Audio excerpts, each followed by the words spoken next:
as well. I asked for predictions on that. Chris says Oklahoma by a field goal. Okay. Oklahoma wins ugly against Texas. They'll take that. They'll be undefeated, and everyone's still looking at them. Well, they don't look good. I'll take that every day of the week. I'd love that. I think either team will take a win however it comes. Yeah. I mean, I don't think I think however you win, ugly, hideous, pretty, whatever. I mean, who cares? Just win the football game. I mean, that's the biggest thing. Is winning the football game. That's all it's going to matter afterwards. So, yeah, I expect it to get ugly tomorrow. It's Oklahoma and Texas. It's supposed to, and it's going to be about who's the more physical team. And right now, I don't know who to expect that to be, quite frankly. Yeah, I don't know. I mean, I still think Oklahoma's defense is really good. I just I don't like the way they just don't seem to be able to finish a tackle. And obviously, we've heard about the 3rd and 4th down issues that they had against Kansas State. But then you look up, and they still found a way to beat a team in West Virginia that went down to the wire and probably was a game they were going to lose. And West Virginia's now had a couple of games where they seem to be in control, not control of Oklahoma, but they were in a really good position, couldn't finish. And then we know what happened against Texas Tech. They had to come back from 17 down. That's still, to me, one of those. I was like, what, 17-0? I thought it was like an old game. Like somehow Mike Leach was still coaching at Texas Tech at some point. Let's see here from Shadow Bearded. OU 31-28. Casey throws 2 picks. Bijan is held to 85 yards on 20 carries. Yeah, I think that would be a fantastic day for Oklahoma. I am very curious about Casey Thompson and what all he's asked to do tomorrow. You know, whether or not his receivers are catching the football, whether or not he's putting it in a position for them to catch the football. He's been very good about that for the most part. So, you know, he's protected the football well. At the same time, like, he's not getting any Heisman buzz anytime soon because he doesn't really do a whole lot. I mean, he does, but he doesn't. He's not like the star of the show by any stretch. That is definitely Bijan, and you know that Oklahoma defense can give up the run a little bit. So that's gonna be tough, man. I mean, with Bijan playing the way that he is, that opens up a lot of things for Sarkisian to be able to do. We know this game, everybody pulls out the tricks and pulls out the the reverse pass, the double pass, and all the other craziness. So I'd expect some of that tomorrow, and I'm very much looking forward to this game.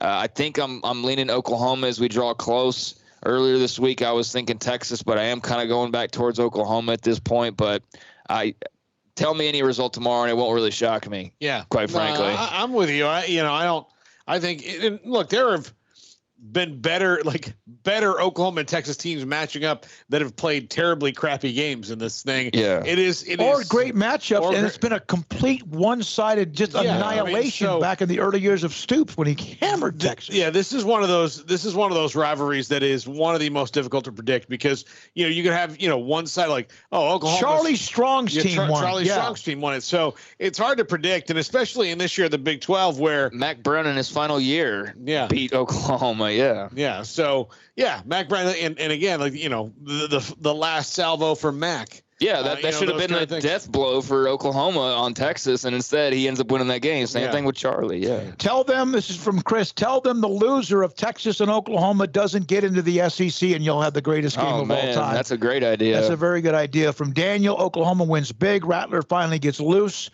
Gets out of his own head. Here. Defense steps up for Oklahoma. Doesn't get into the SEC, but still has to leave the Big 12. Yeah, there you go. There you go. Still has to leave, but you have to. But you can't just go to the Pac-12. You can't just have to. You have to go. You get relegated. Ed, we're getting a lot of Oklahoma love. I haven't heard a Texas pick yet. Well, we had most of the week. There's been a lot of not flare up. It's been a really nice little run of Texas, OU, hook 'em horns, and all that. And I get that because they feel better after feeling probably like, my God, what are we doing after what happened against Arkansas? Yeah, I mean, I think that was still such an overreaction, though. I mean, I guess at the time maybe you didn't think Arkansas was that good because we didn't see, another couple of weeks worth of evidence or whatever. But I mean, like that's the thing about those early season losses, man. If you got a pretty good team, you can overcome those. And so Texas has been able to show, like with the weakening of the schedule since that point of, yeah, hey, you lost that game. Okay, so what? Arkansas is pretty good. Get back to playing, and that's what they've done. And now that's why it makes it such a puzzling game tomorrow, is because they have looked pretty good for the last couple of weeks, as opposed to just floundering and, letting Arkansas sink them further. So if anything, maybe that game just kind of, I don't know that it woke them up because they were playing well going in, but if anything, maybe that game was just a little bit of an outlier in terms of, where they actually were or are, as opposed to how bad that looked. Listen, there are teams that early in the year, even though it doesn't sometimes make sense, and Arkansas grilled them. And then you could say, well, yeah, but they changed quarterbacks in Casey Thompson. Arkansas mauled them, beat them up, and just made them like it. But you know what a good coaching staff does? Teams get a little bit better. And if you're really good off the top and you get better, then obviously you have chances to play for the big championship. But teams, you know what? And that's one of the rarities with UT. They have either their feast or famine sometimes with their success. And if they win tomorrow and Sarkisian's got a staff that can help them get better and better and better, who knows? Matt Rule was good at that with Baylor in his last 2 years there. They got better and better and better when you didn't always think about who they were. I don't know. I think I said earlier in the week, if I would have had to gamble on the game, I would have picked Texas. But it's Oklahoma. It just seems like they always find a way. Not just against Texas, but against the Big. Would you guys put anyone in the Big 12 capable of running the table this year? No, I said that in the top five. I don't think that's. I think it's going to happen. There's going to be an undefeated team. I think somebody's going to jump up and bite everybody. And then, for Texas early on, the quarterback battle or whatever you want to call it that occurred between Hudson Card and Casey Thompson, where Steve Sarkisian himself had to force himself into being confident in those guys. He was very tepid about who the starter was. And when he named Hudson Card, it wasn't like Hudson Card's my guy. It was like, well, Hudson Card, but Casey Thompson's going to play. So maybe Casey Thompson needed that boost of being benched, of not being the guy. Maybe that woke him up, or maybe just the idea of Steve Sarkisian saw it in practice against Arkansas of the offense he wanted to run wasn't possible with Hudson Card, and it is with Casey Thompson, and then he changes. Bob Williams says Texas by 2 scores. There's another one now, Texas by 10. I think Oklahoma wins. That's Ed. So those are some of the predictions coming down on Texas and Oklahoma. Here's one that Oklahoma 31-28. Oh, he already said that. Casey throws 2 picks and Bijan held to 85. Let's see. Levy Brown had just under 60 yards rushing. He's had the most yards of an individual against Oklahoma this year than anybody. I would have thought last week Kansas State had somebody, but they didn't. Bijan could get above 50 or 60 on one run. He's that good, and that would be interesting if he could pop one early. That would be interesting. But Oklahoma's defense, I keep hearing how they're playing well, and I guess they are. And it's all the attention's on the offense not being explosive. Well, that's what they've been known for. Well, that's what Oklahoma State was known for, but they're not anymore. And neither is Baylor. And I'm not trying to put Baylor in the conversation with Oklahoma. It's just how things have changed in the conference. Yeah, I mean, like we've been saying it all week long there for the entire season, really, that the Big 12 is not at all what it used to be. I think that's pretty clear at this point that there are no great just offensive teams, left and right everywhere you look in the conference anymore. They've all pretty much switched to defense at this point. And, Oklahoma was known for that, but it's also they could score easily, and now they have trouble scoring. So it is going to be the focus, and it is going to be more of a bugaboo than the good that may be seen on the other side of the football. It's like, yeah, it's great that the defense is – it's like kind of like Baylor. Great that the defense is keeping you in games. Great that the defense is giving you a chance. Now, how about that offense score some points?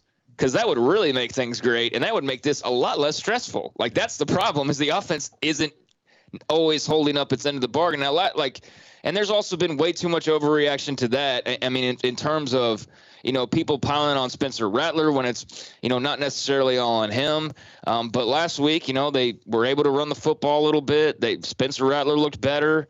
I don't think Texas has the defense that if like they've got really good players, and definitely got some guys that can be disrupted tomorrow. But they don't have a defense that's like so scary right now that you go like, oh man, Oklahoma's screwed. Yeah, their defense forced some turnovers that helped them beat TCU. Yes. They had a couple of critical, big time plays. But they gave up yards. But they gave up a lot of yards to Tech on those on some of those deep throws, and they got Overshown, who's really good, and a couple of other guys that are really good. What's the name? The safety that's always getting attention, although sometimes he's hit and miss. Was it Foster? That makes plays as well. They have the guys that when you look them get off the bus and the way they look, but they're blowing Texas Tech out every time Texas Tech got the ball back. They threw a 65-yard touchdown pass. That's not a good defense when you do that. They were against TCU. They forced turnovers, and that makes up for the fact they give up too many big plays. So I said all that to say that I think Oklahoma can do well offensively tomorrow. But if they don't, once again, then that's halfway through the season where your offense hasn't looked good at that point. Yeah. So they do have an opportunity. It's not like they're facing who's the best defense. It's not like they're facing Georgia tomorrow. Yeah. Like they can score points on Texas defense. If they don't, then that's just more of a problem getting to be a bigger problem. And at this point, you're halfway through, and it's like, well, can it get better halfway through the season, or could it possibly get better enough to matter in the long run? I don't know, but there's going to be a lot of interesting takes to come out of that Oklahoma-Texas game for sure. And I think the matchup I'm the most fascinated by is just the coaches, like Sarkisian and Riley, their offenses.